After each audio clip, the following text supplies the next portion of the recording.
오늘 하나님께서 우리에게 주신 말씀은 감사하면 행복해집니다. 감사하면 뭐라고요? 행복해집니다. 다른 말로 말하면은 감사하지 않는 삶을 살면은 불행해진다는 거예요. 지금 내가 불행하다고 생각하는 삶, 내 입술을 이라든지 내 삶을 한번 뒤돌아보면은 분명히 감사하는 삶보다 없는 것에 불평하고 또 힘들어하는 삶을 살고 있는 사람이 불행한 삶을 지금 살고 있을 것입니다. 그 입술을 바꿔서 감사하면은 행복해집니다.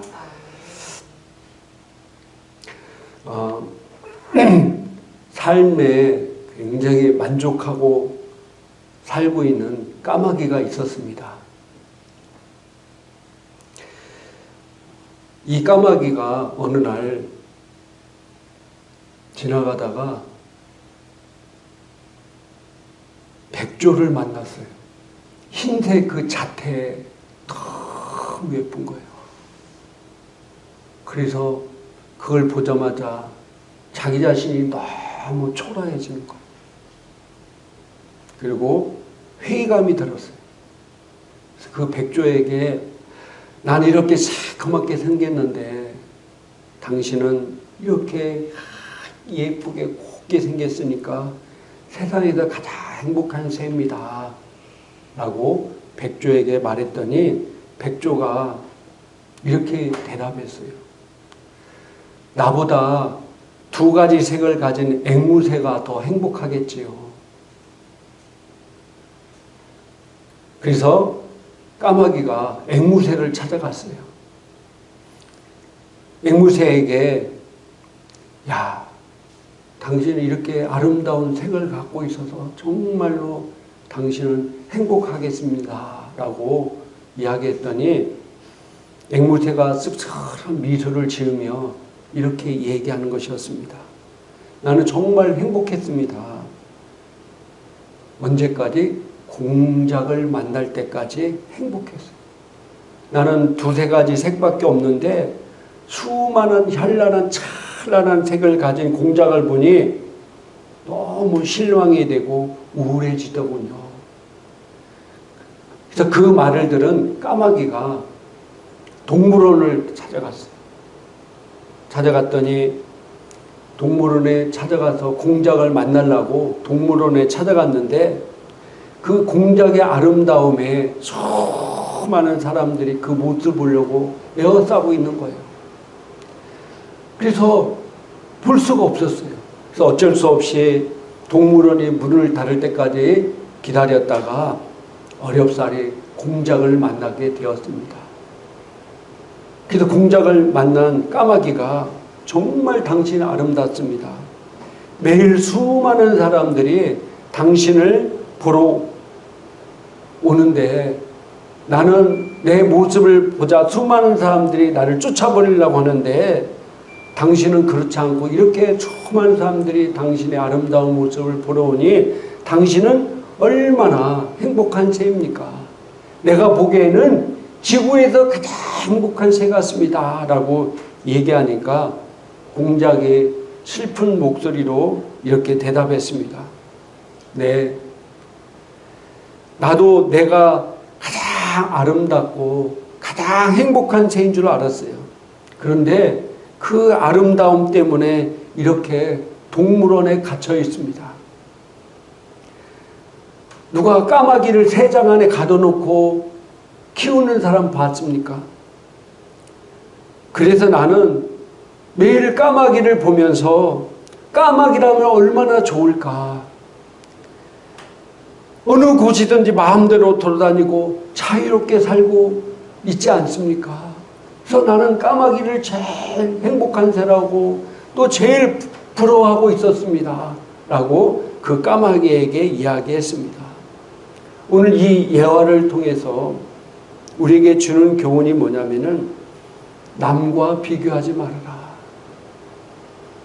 자신이 가진 것에 만족하며 감사하는 삶을 사람이 세상에서 가장 행복한 사람이다. 없는 것에 불평하지 말고 있는 것에 감사하라는 거예요. 많은 사람들은 있는 것은 당연하다고 생각하고 없는 것에 대해서 불행하다고 생각하며 불행한 삶을 사는 사람들이 얼마나 많이 있습니까? 제가 예전에 기도원에 설교 준비하러 갔을 때 그때 점심을 먹고 목사님들과 나왔는데 앞에 클로바가 많이 자라 있었어요. 토끼풀이죠. 그래서 갑자기 어떤 목사님이 와 저기서 네이 클로바를 찾아봅시다 해서 목사님들이 그 클로바 밭에 들어가서 네이 클로바를 찾기 시작했어요. 열심히 10분 20분 찾았는데 못 찾았어요. 아 여기는 네이 클로바가 없네 하라고 이제 각자 흩어져서 자기 방으로 들어갔습니다. 제가 클로바를 보니까 다 목사님들이 구둣발에 다 밟혀 있어요.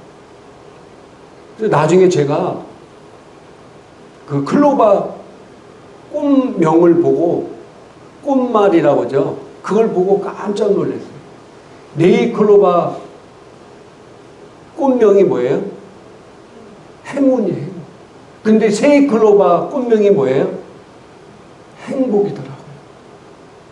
그 행운을 찾기 위해서 행복을 짓밟고 다닌 거예요.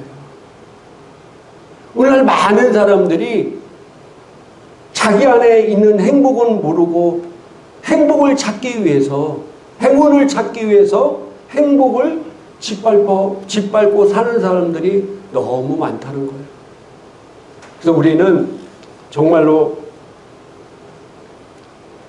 내 가까이 있는 행복을 잃지 않고 사는 성도가 되기를 주님의 이름으로 축복합니다.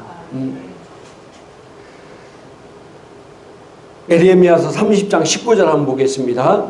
그들에게서 감사하는 소리가 나오고 즐거워하는 자들의 소리가 나오리라.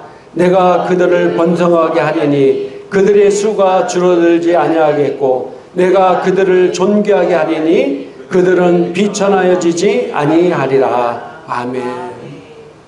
자, 오늘 우리 귀한 말씀 주시는데요. 그들에게 감사한 소리가 나오고 즐거운 소리가 나오는 자들은 뭐라고요? 그들을 번성하게 하리니 그들의 수가 줄어들지 아니하겠고 내가 그들을 뭐라고요? 존귀하게 하리니 그들을 비천해지지 않게 하겠다. 어떤 자들에게요? 감사하며 즐거워하는 자들에게. 제가 이번에 다니엘 기도회 때 이 스티브 오라는 감독의 간증을 들었습니다. 이분은 아버지가 태권도 관장이셨어요. 그래서 호주로 이민을 가게 됩니다. 그러다 보니까 자연스럽게 운동을 좋아하게 됐어요. 태권도도 잘하고 여러 가지 운동을 하게 됐는데 뭐 태권도, 스키, 테니스, 골프 등 모든 운동에서 탁월한 재능을 보였습니다. 그리고 이분은 대학에서 화학을 또 전공하고 그래서 나중에 자기가 뭐 그쪽으로 가든지 아니면은 태권도 쪽에 가서 자기가 자기 미래의 꿈을 꾸고 있었어요. 근데 어느 날 스키를 타다가 떨어져 가지고 오른쪽에 크게 다쳤는데 수술을 4번씩이나 했어요. 수술을. 그래서 자기가 가진 꿈을 이룰 수가 없었어요. 몸이 완전히 정상적이지 않기 때문에. 그리고 그 수술하는 중에 이 약물의 후유증으로 머리가 어떻게 됐어요? 네, 다 빠졌어요. 몇 살 때? 20대 초반에. 근데 그럼에도 불구하고 이 스티브 오라는 이분은 하나님을 원망한다는 그러지 아니하고 감사하는 삶을 살았어요. 여러분 20대 초반에 머리털 빠지면 여자를 사귈 수 있을까요? 장가가기 쉬울까요? 어려울까요? 여러분들, 젊은 여러분들, 머리털 하나도 없는 사람을 좋아 보입니까? 그럼에도 불구하고 자기가 원래 꿨던 꿈이 다 날아가고 머리털은 이렇게 다 빠져서 정말 여자 만나기도 힘든 처지에 있었음에도 불구하고 그는 원망하고 불평하기보다도 하나님 앞에 감사했어요. 그리고 얘가 아르바이트를 했는데 관광객 가이드를 했어요. 어느 날 한국에서 촬영팀이 이곳에 왔는데 그것을 가이드를 하게 되었어요. 근데 미리 다 그 촬영하기도 예약하고 뭐 다 했는데 뭐가 문제가 됐는지 그 현지인과 막 다툼이 일어난 거예요. 촬영이 안 된다고. 그래서 이분이 가서 그 담당자와 다 얘기를 해서 다시 촬영을 할 수 있게 만들었어요. 그 촬영 감독이 그걸 보고 야, 너 내 밑에 와서 이 촬영하는 것을 배우지 않을래? 그래서 열심히 와서 배웠어요. 그리고 어느 날 호주가 아름답잖아요. 그 우리나라에 유명한 사진작가가 왔는데 그 사진작가를 가이드하는 일을 하게 됐어요. 그분이 너 나한테 와서 이거 찍는 걸 배우지 않을래? 그래서 그분한테 또 이 사진 찍는 거. 사진은요, 구도가 중요해요, 구도가. 영화에서 영화 촬영할 때 가장 중요한 게 뭡니까? 구도예요, 구도. 우리나라의 가장 유명한 사진작가로부터 사진을 배우면서 이 구도를 배우게 됐어요. 그래서 영화 촬영이라든지 사진에 대해 배우는데 이 사람이 20대 초반부터 머리가 빠져서 나이가 굉장히 들어 보입니다. 그래서 자기보다도 나이 많았던 사람이 심지어는 자기에게 형님이라고 했다는 거예요. 형님이라고. 나중에 자기 실제 나이가 알려져 가지고 되게 많이 혼났다고 하는데 이 사진 촬영 작가가 그러더라는 거예요. 나중에. 네가 이렇게 젊을 줄 알았다고 하면 내가 너에게 사진을 가르쳐주지 않았을 것이다. 근데 나이 들어 버렸던 게 뭐예요? 머리털이 다 빠져서 나이 들어 보였던 거예요. 그러니까 이 사람은 머리털이 빠진 것이 이 사람은 이 기술을 배울 수 있는 축복이었던 겁니다. 그래가지고 이분이 나중에 특수 촬영 감독이 됩니다. 이분이 어떤 영화를 촬영해서 최근에도 나온 미션 임파서블 7 최근에 상영한 거 거기에 특수 촬영 감독이 또 존 윅퍼 스타워즈 007 캐리비안 해적도 이 사람이 촬영했던 사람. 이런 삶으로 이 사람이 바뀌었습니다. 이분은 자기 환경에 처한 것에 대해서 원망하거나 불평하거나 하나님을 원망한 것이 아니라 감사했더니 하나님의 약속의 말씀대로 나에게 감사하고 즐거워하는 자를 내가 존귀하게 하리라. 그 말씀대로 이렇게 하나님 앞에 크게 쓰임받는 사람이 되었다는 사실입니다. 성경 요한복음 6장 11절 쉬운 성경에도 이렇게 말씀하고 있습니다. 같이 한번 읽겠습니다. 그때 예수님께서는 빵을 가지고 하나님께 감사의 기도를 하신 후 그곳에 앉아있는 사람들에게 그들이 원하는 만큼 나눠주셨습니다. 예수님께서는 물고기를 가지고도 그렇게 하셨습니다. 아멘. 5,000명이나 넘는 사람들이 예수님의 말씀을 듣고자 왔습니다. 그들이 해가 저물어 먹을 것이 없어요. 그래서 예수님께서 그들을 불쌍히 여기시고 있을 때 한 소년의 도시락이 전달됐습니다. 근데 예수님이 하는 기도를 한번 보시기 바랍니다. 뭐라고 기도하고 있습니까? 예수님께서 하나님 여기 기적이 일어나게 해주세요. 모여주세요. 그렇게 기도하지 않았다는 사실이에요. 어떻게 기도했습니까? 그걸 가지고 감사의 기도를 했다는 거예요. 감사의 기도.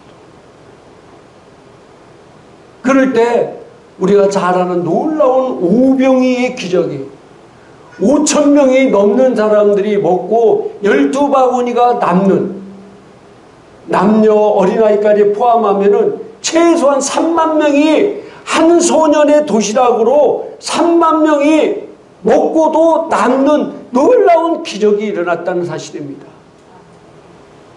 어떤 기도가요? 감사의 기도가, 감사의. 많은 사람들은 내 필요를 구하는 기도만 하는 경우가 많이 있습니다.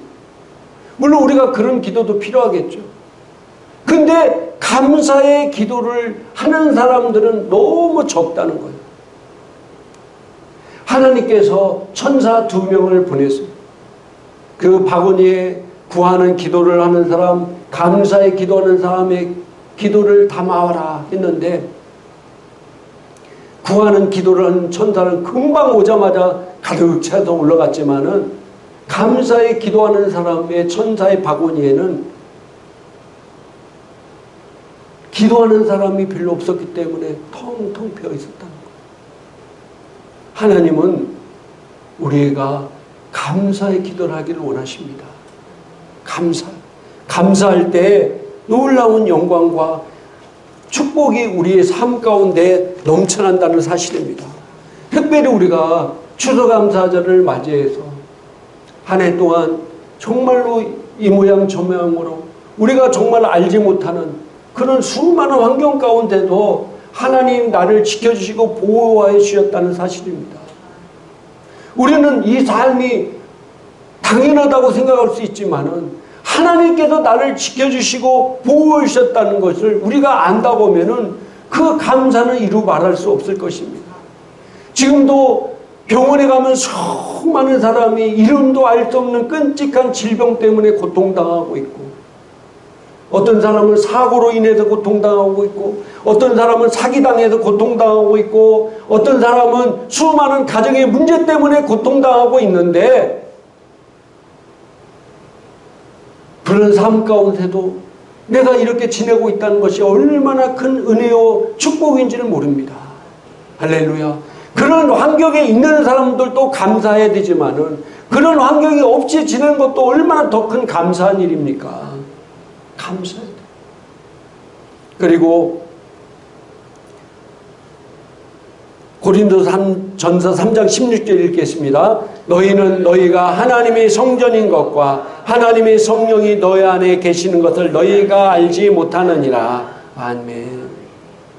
주님이 나를 구원해 주시오. 영혼이 저주받고 죄로 인해서 저주받고 지옥에 갈 수밖에 없는 영혼을 구원해 주시고 하나님의 자녀가 되게 하시고, 또 너무 감사한 것은 그분이 내 안에 계시다는 사실입니다. 그분이 어디 계시다고요? 내 안에 거하시다. 근데 많은 사람들이 그렇게 고민합니다. 주님이 내 안에 계시는데,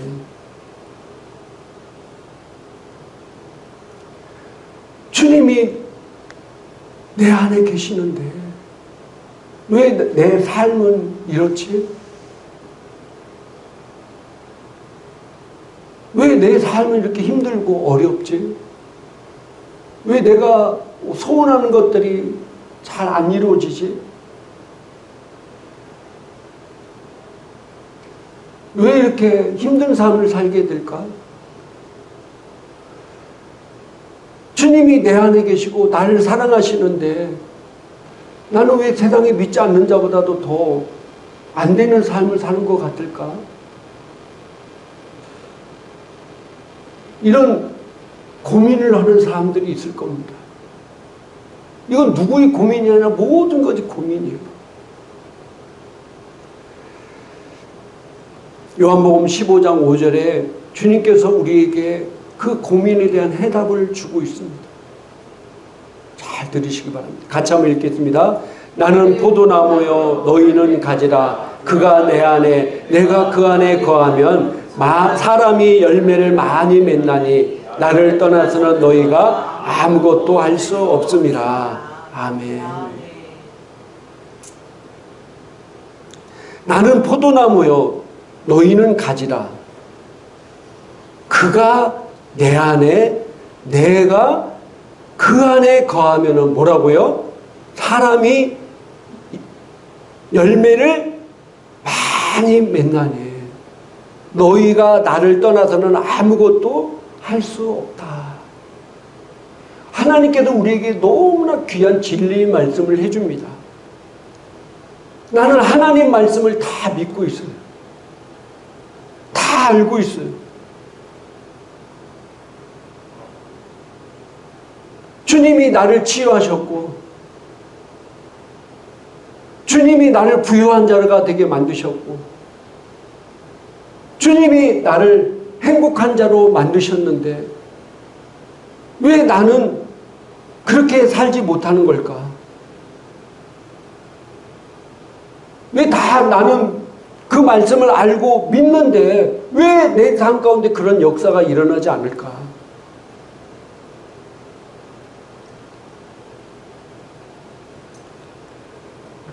그것은 오늘 말씀처럼 그가 내 안에 거하고 내가 그 안에 거하고 그가 내 안에 지금 거하고 있죠. 할렐루야. 거하고 있잖아요. 하나님의 성령이 내 안에 성전 잠고 거한다고 분명히 말씀하셨어요. 내가 예수 그리스도를 영접받은 순간 그분이 내 안에 거하십니다. 근데 놀라운 사실은요. 거하는 것으로 끝나는 것이 아니라 중요한 것은 뭐라고요? 내가 그 안에 거하면이라는 거예요. 내가 그 안에 거한다는 거예요. 그러면 많은 열매를 맺는다는 거예요.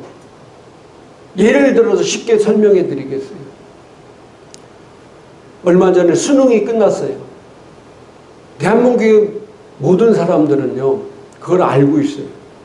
내가 공부를 열심히 하면은 자기가 원하는 대학에 갈 수 있다는 거 다 알아요. 그죠?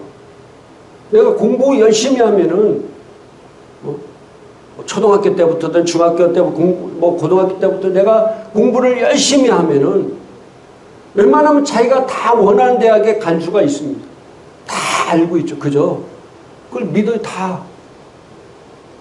근데 실제로 자기가 아는 대로 다 대학에 자기가 원하는 대학에 갑니까? 가는 사람도 있고 못 가는 사람도 있을 거 아니에요. 그죠? 근데 못 가는 사람들 대부분이 왜 그렇습니까? 알고는 있지만은 공부를 안 해. 공부를 안 해. 알고는 있지만은 공부를 안 한 사람은 자기가 원하는 대학에 못 갈 수 있어요. 물론 어떤 사람은 머리가 뛰어나서 5시간만 공부해도 다른 사람의 몇 배의 효과를 내는 사람도 있어요. 특수한 경우 빼고 대체적으로 자기가 열심히 공부하면은요, 공부한 만큼 대학에 갈 수 있어요. 원하는 대학에 다 갈 수 있어요. 근데 다 알고는 있지만은 못 가는 이유는 그만큼 자기가 열심히 하지 않았기 때문에 못 가는 경우가 대부분입니다. 대부분이에요. 마찬가지로요. 하나님 말씀을 내가 다 알고 믿지만은 중요한 것이 뭐가 있냐면은요. 15장 7절에도 같이 한번 읽겠습니다. 너희가 내 안에 거하고 내 말이 너희 안에 거하면 무엇이든지 원하는 대로 구하라. 그리하면 이루리라. 내 안에 거하고 내 말이 너희 안에 거하면은 너희 안에 거하면 무엇이든지 원하는 대로 구하라. 그리하면 이루리라. 라고 말씀하셨어요. 내가 하나님 말씀 안에 거해야 된다는 거예요. 그러면은 네가 원하는 것을 이루게 될 것이다. 내가 하나님 말씀을 알고 있고 믿고 있지만은 그러나 내 삶 가운데 그렇게 살지 못하면 뭐예요? 그 말씀이 내 삶 가운데 효력을 나타낼 수 없고 역사할 수 없습니다. 베드로전서 5장 18절 쉬운 성경으로 같이 한번 읽겠습니다. 모든 일에 감사하십시오. 이것이 그리스도 예수 안에서 여러분을 향한 하나님의 뜻입니다. 아멘. 모든 일에 감사하십시오. 이것이 그리스도 예수 안에서 여러분을 향한 하나님의 뜻이라는 거예요. 내가 감사해야 될 줄 알아요. 감사해야 되는 것을 믿고 있어요. 근데 정말 내가 삶 가운데 어려운 일 닥치고 힘든 일 닥쳤을 때 내가 정말 감사하는 사람이 얼마나 있냐 이거예요. 내가 알고 있지만은 정말로 감사하는 삶을 살 때 아까 성경의 말씀대로 너희가 구하는 것을 이루며 살 수 있다는 사실이에요. 근데 내가 말씀은 알고 있지만은 실제적으로 어렵고 힘든 일, 문제가 생기면은 감사하는 삶보다도 원망하고 불평하고 걱정하고 근심하고 두려움 가운데 살기 때문에 이 말씀이 내 안에서 열매를 맺을 수가 없다는 사실이에요. 이해되십니까? 내가 공부 열심히 해야 좋은 대학에 갈 수 있다는 것도 알고 있지만은 열심히 안 하면은 아무리 알고 있더라도 좋은 대학에 갈 수가 없어요. 원리가 똑같아요.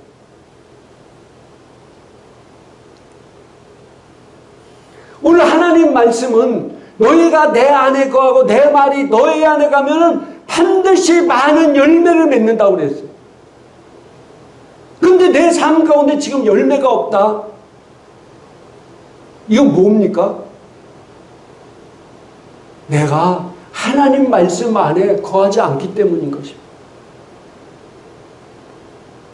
하나님은 반드시 네가 내 안에 하고 내 말이 너희 안에 거하면은 반드시 많은 열매를 맺고 너희가 구하는 것 모든 것을 내가 응답하시겠다고 약속하셨습니다. 근데 내 삶 가운데 열매가 없다. 그것은 내가 하나님 말씀 안에 거하지 않기 때문인 것입니다.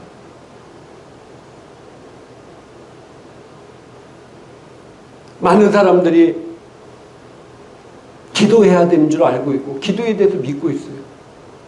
그러나 실제적으로 기도하는 사람들만이 기도의 열매를 맺으며 살 수 있습니다.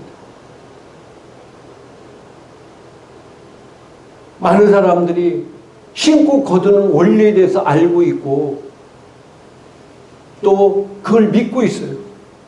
근데 실제적으로 신고 거두는 삶을 사는 사람만이 하나님의 풍성한 축복을 누리며 살 수 있다는 사실입니다.